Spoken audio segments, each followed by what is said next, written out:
Perkenalkan, nama saya Niken Febriana Sari dari kelas 11 OTKB 2, nomor absen 9. Di sini saya akan menjelaskan tentang bukti kas masuk. Apa itu bukti kas masuk? Anda mencatat bukti kas masuk saat bisnis Anda menerima uang tunai dari sumber eksternal seperti pelanggan, investor, atau bank, dan ketika Anda mengumpulkan uang dari pelanggan. Anda perlu mencatat transaksi dan mencerminkan penjualan di neraca Anda. Saat mencatat penerimaan kas, penambahan atau pendebetan saldo kas Anda, mencatat penerimaan kas mengimbangi saldo piutang dan penjualan. Jika Anda memiliki penjualan tunai, Anda bertanggung jawab untuk mencatat penerimaan kas. Metode pembayaran berikut dianggap sebagai penjualan tunai, yaitu kas, cek, dan pembelian secara kredit toko. Kapan bukti kas masuk dibuat? Bukti kas dihasilkan ketika vendor menerima kas atau setara kas dari sumber eksternal seperti pelanggan, investor, atau bank. Biasanya kas diakui pada saat uang diambil dari pelanggan untuk menyesuaikan saldo piutang yang dihasilkan saat transaksi penjualan kredit terjadi. Ini juga dapat dilihat sebagai kumpulan uang yang meningkatkan saldo kas dan setara kas dalam neraca perusahaan. Informasi apa yang kami temui di buku kas masuk? Pertama, tanggal terjadinya transaksi. Kedua, nomor unik yang ditetapkan pada dokumen untuk identifikasi. Ketiga, nama pelanggan. Keempat, jumlah uang tunai yang diterima. Kelima, metode pembayaran, yaitu apakah pembayaran dilakukan dengan uang tunai, cek, dan lain-lain. Keenam, tanda tangan vendor. Langkah-langkah dalam membuat penerimaan kas di akuntansi. Pertama, lakukan penjualan tunai. Sebelum Anda mencatat penerimaan kas, Anda perlu melakukan penjualan tunai. Saat melakukan penjualan tunai, pastikan untuk menyimpan semua tanda terima. Kwitansi penjualan memberikan bukti bahwa penjualan telah terjadi. Tanda terima penjualan biasanya mencakup hal-hal seperti nama pelanggan, tanggal penjualan, perincian produk atau layanan yang dijual, harga untuk setiap item, jumlah total penjualan, dan pajak penjualan jika berlaku. Jika Anda menerima cek, pastikan juga untuk menyertakan nomor cek dengan tanda terima penjualan. Untuk memastikan pembukuan Anda seakurat mungkin, pastikan Anda mengatur kwitansi bisnis menggunakan sistem penyimpanan, misalnya lemari arsip atau komputer Anda. Yang kedua, catat transaksi penerimaan kas. Jurnal penerimaan kas Anda harus memiliki catatan kronologis transaksi tunai Anda. Dengan menggunakan kwitansi penjualan Anda, catat setiap transaksi tunai dalam jurnal penerimaan kas Anda. Jangan mencatat pajak penjualan yang Anda kumpulkan dalam jurnal penerimaan kas. Anda harus mencatat ini dalam jurnal penjualan sebagai gantinya. Yang ketiga, buat jurnal penjualan. Catat penjualan tunai Anda dalam jurnal penjualan Anda sebagai kredit dan dalam jurnal penerimaan kas Anda sebagai debit. Ingatlah bahwa entry Anda akan bervariasi jika Anda menawarkan kredit, toko, atau jika pelanggan menggunakan kombinasi metode pembayaran, misalnya sebagai tunai dan kredit. Contoh jurnal penerimaan kas. Dalam akuntansi, jurnal digunakan untuk mencatat aktivitas serupa dan untuk menjaga agar transaksi tetap teratur. Salah satu jurnal adalah jurnal penerimaan kas. Catatan semua uang tunai yang diambil oleh bisnis ini dicadangkan khusus untuk kegiatan yang melibatkan penerimaan uang tunai. Di sebagian besar bisnis ada beberapa jenis penerimaan kas. Anda dapat menjual barang atau menyediakan layanan yang dibayar dengan uang tunai, yang dapat berupa makanan atau buku, hingga pijat atau bahkan naik taksi. Kas bisa sulit dilacak dan jika tidak diperhitungkan dengan benar, bisnis dapat mengalami fraud dari karyawan atau uang yang salah tempat. Beberapa pemilik bisnis mungkin menggunakan uang tunai untuk pengeluaran atau pembelian dan lupa memperhitungkannya dengan benar.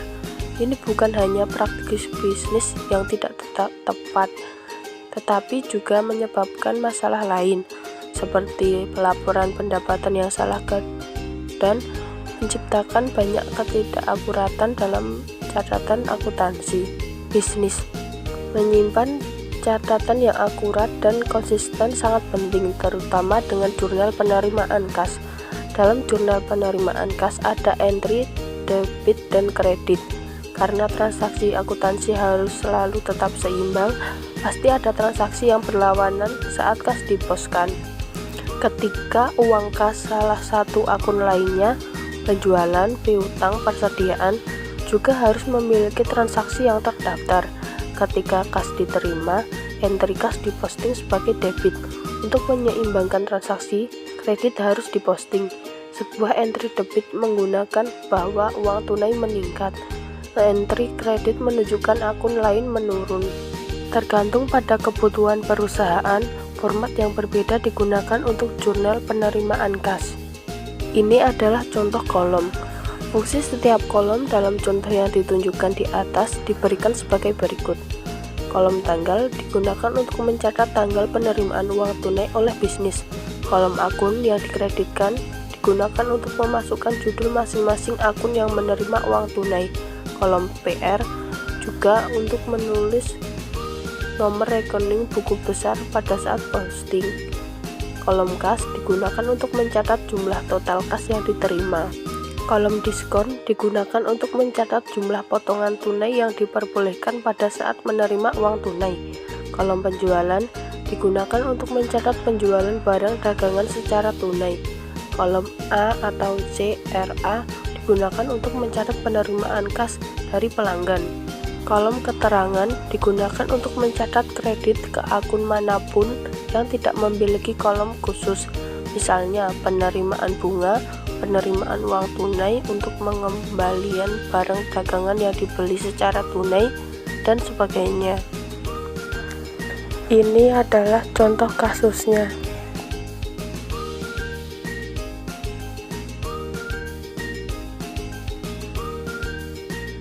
Dan ini adalah tabel dari kasus tersebut.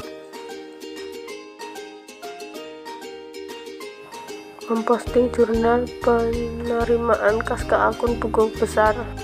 Prosedur untuk memposting jurnal penerimaan kas dijelaskan di bawah ini. Total kolom kas diposting sebagai debit ke akun kas di buku besar.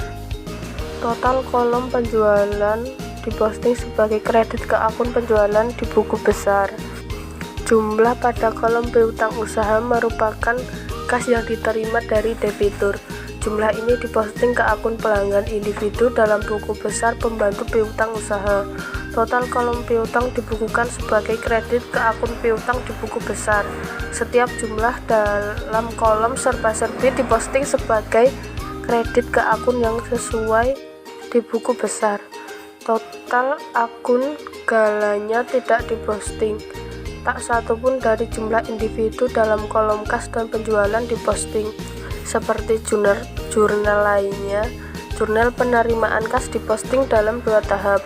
Setiap entry dalam kolom piutang harus diposting ke buku besar piutang pembantu setiap hari. Ini memastikan bahwa akun masing-masing pelanggan diperbarui dan secara akurat mencerminkan saldo terutang pada tanggal tersebut. Manfaat memiliki bukti kas masuk. Berfungsi sebagai bukti kepemilikan atas produk yang dibeli. Berguna bagi pelanggan dalam hal penukaran atau pengembalian barang yang dibeli. Berguna bagi vendor ketika harus menerima klaim garansi produk dari pelanggan.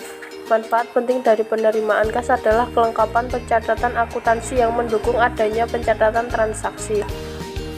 Penerimaan kas juga menjadi penting karena salah satu alasan utama dilakukannya audit adalah tidak adanya dokumen seperti penerimaan kas. Untuk mendukung adanya transaksi, dengan demikian memiliki penerimaan kas dan pengarsipan yang tepat akan menghindari risiko masalah audit. Tanpa penerimaan kas, catatan akuntansi tidak lengkap yang dapat berisiko dalam jangka panjang. Tips pencatatan bukti kas masuk. Untuk menjaga pembukuan Anda akurat, Anda harus memiliki prosedur penerimaan uang tunai di tempat.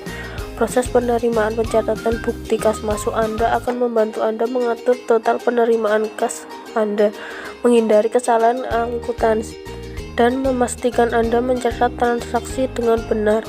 Prosedur penerimaan uang Anda harus terlihat seperti ini: mengatur dan mengurutkan tanda terima bisnis, mencatat uang tunai dan memeriksa informasi, mencatat uang masuk lainnya jika ada, membuat deposito tunai.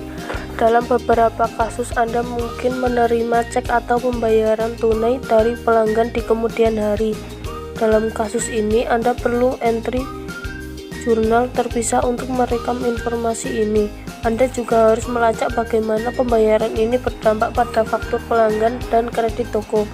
Jika Anda berencana menyetorkan pembayaran tunai, pastikan jumlah slip deposit Anda sesuai dengan jurnal penerimaan uang tunai Anda. Simpan tanda terima deposit bersama dengan tanda terima bisnis Anda yang lain. Jika terjadi perbedaan, perlu diingat proses penerimaan uang bervariasi dari bisnis ke bisnis. Anda dapat tweak langkah-langkah di atas agar lebih sesuai dengan alur kerja perusahaan Anda.